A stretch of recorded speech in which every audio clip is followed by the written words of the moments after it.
નમસ્તે, જીગીસાની રસોઈમાં તમારું સ્વાગત છે।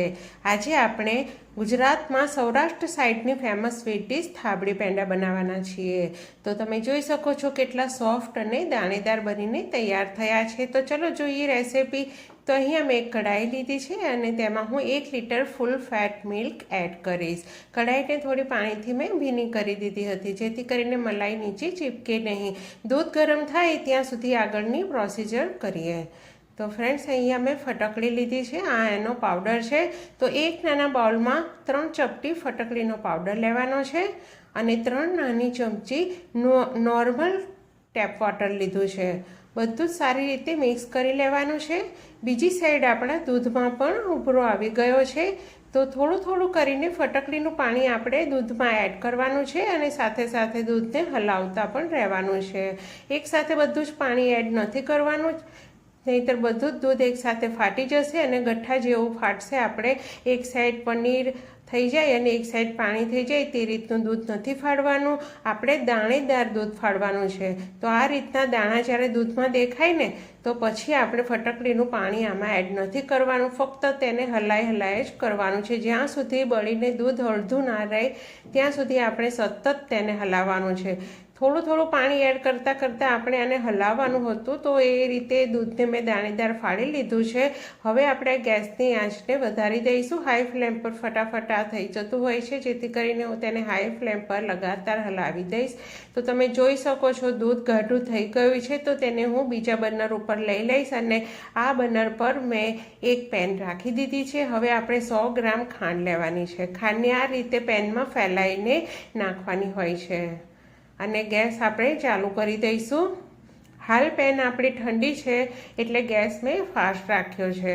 બીજી સાઈડ દૂધને પણ આપણે હલાવવાનું છે જેથી તે નીચે બળે નહીં।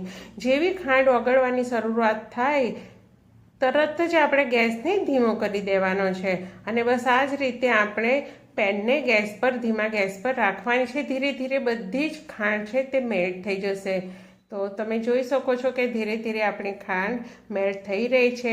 ચમચાથી તેને હલાવવાનું નથી, આપણે પેનને આ રીતે ફેરવીને ગેસ ઉપર રાખી શકીએ છીએ એક સાઈડથી બીજી સાઈડ ને એ રીતે આપણે આ જે ખાંડ છે તેને પીગાળી શકીએ છીએ। તમે જોઈ શકો છો કે એનો કલર ગોલ્ડન આવી ગયો છે। તો આ રીતની ગોલ્ડન કલરની આપણે ખાંડને કેરેમલાઇઝ કરવાની હોય છે। જો ફાસ્ટ ગેસ પર કરશો તો તેનો કલર કાળો થઈ જશે અને સ્વાદ પણ સારો નહીં આવે રેસિપીમાં। તો હવે આપણે તેને હલાવી દઈશું। બધી જ ખાંડ સરસ મજાની કેરેમલાઇઝ થઈ ગઈ છે। તો હવે આપણે દૂધ હતું તેની અંદર આ કેરેમલાઇઝ કરેલી ખાંડને એડ કરી દેવાની છે। હવે આપણે ફરી ગેસની ફ્લેમને હાઈ કરી દઈશું અને સતત તેને હલાવીશું જ્યાં સુધી તે થોડું એકદમ ઘાટું ના થઈ જાય। તો હવે આ સ્ટેજ પર હું તેમાં ઇલાયચી પાવડર એડ કરવાની છું। તો થોડોક અડધી ચમચી જેટલો ઇલાયચી પાવડર એડ કરી દીધો છે અને એક નાની ચમચી અહીંયા હું શુદ્ધ દેશી ઘી એડ કરીશ। તમારી પાસે ગ્લુકોઝ સિરપ હોય તો તમે ઘીને સ્કીપ કરીને ગ્લુકોઝ સિરપને એડ કરી શકો છો। તો હવે આપણું એકદમ એને જામવાની કન્સિસ્ટન્સીમાં આવી ગયું છે, ખાસું એવું ઘાટું થઈ ગયું છે। તો તેને એક પ્લેટમાં ફેલાવીને થોડું રૂમ ટેમ્પરેચર પર ઠંડુ કરી લઈશ। પેંડા બનાવતી વખતે હું એક મેઝરમેન્ટમાં સ્પૂનનો યુઝ કરવાની છું જેથી કરીને બધા જ પેંડા એક સમાન બને।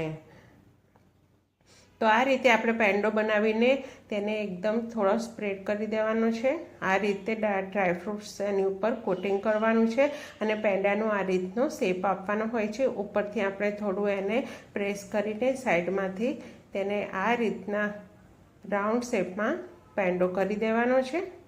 તો ફ્રેન્ડ્સ, તમને મારી રેસિપી પસંદ આવે તો વિડીયોને લાઇક, કોમેન્ટ અને શેર કરો। ચેનલને સબસ્ક્રાઈબ કરવાનું તો બિલકુલ બી ના ભૂલો। તો ચલો મળીએ ફરી નવી રેસિપી સાથે, ત્યાં સુધી આવજો।